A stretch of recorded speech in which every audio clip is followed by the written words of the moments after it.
Dr. John Dixon studied at the Department of Ancient History at Sydney's Macquarie University, where he also holds the post of Senior Research Fellow. Over the past 15 years, John has authored 12 books and is in demand as a speaker at conferences, university seminars and churches. He has filmed 2 major historical documentary series on location in Israel, Rome and the UK, and is the co-director of the Centre for Public Christianity. So John, how do we know that the first Christmas actually happened?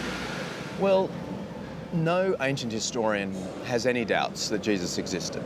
The evidence is frankly overwhelming. I mean, regardless of whether the historian is a Christian historian or a Jewish historian or just a completely irreligious one, we all know the evidence is overwhelming. Not only the Christian evidence, the New Testament evidence, but writings of non-Christians from the first century. So, for instance, there's a text by Mara bar Serapion, who was a pagan, writing probably in the 70s AD of the first century, who refers to Jesus as a wise king executed by his own people. And you even went over yourself and had a look at the evidence firsthand, didn't you? Yeah, I've had the great privilege of playing with the only copy of Mara bar Serapion's letter in the British Library. Probably the most important evidence is from Josephus, a Jewish historian. This is a man who knew Jerusalem well, had actually been the commander of Jewish forces in Galilee, Jesus' home district. And I got to play with a very precious manuscript of Josephus in Cambridge. And he refers to Jesus on 2 occasions. In book 20 of his Antiquities, he refers to Jesus being the brother of James. Just mentions it in passing, doesn't make a big deal of it. He simply says, James, the brother of Jesus, the so-called Christ. It's fascinating evidence. And in book 18, he refers to Jesus in a longer paragraph and describes him as a teacher, a wonder worker, which is interesting. He doesn't say whether he thinks they were actually miracles, but he refers to him as a performer of paradoxa erga, baffling deeds. Then in the early 2nd century, we have Tacitus, the greatest of Rome's ancient historians, refers to Jesus being executed in exactly the same period the Gospels say he was executed. So from this, we can be absolutely certain that he lived. You have to have the most blind, arbitrary skepticism to reject all of that evidence. And I need to stress, though, it's not just this non-Christian evidence that gives us confidence. Historians take the Christian evidence as well. It just beggars belief that the early Christians would invent a story of their great hero dying on a shameful Roman cross. This was the worst of ancient deaths. This was a great shame and scandal. You wouldn't invent it.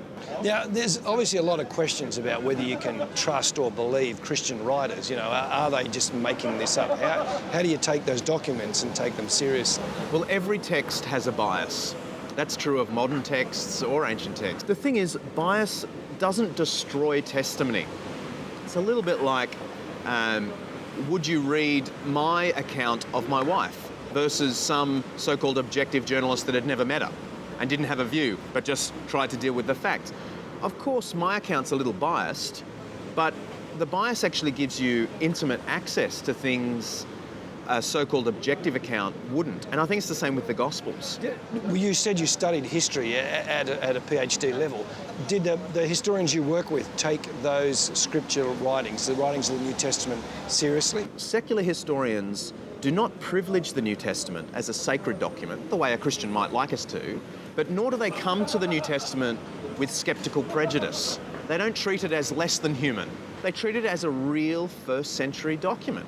And when you treat it like that, it stacks up pretty well. It's a real historical document. There's this idea around that belief in general is delusional, and even behind the Christmas story, there's almost a delusional idea of that first Christmas. You're suggesting that not just people's experience, but hard evidence would show that's not the case. Hard evidence tells us that the Jesus story happened in time and space.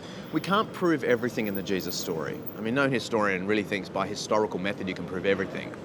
But we know we're dealing with real time and space. We know the characters that are mentioned in the Gospels, and Gospel of Luke is a particularly good example because it's so historical.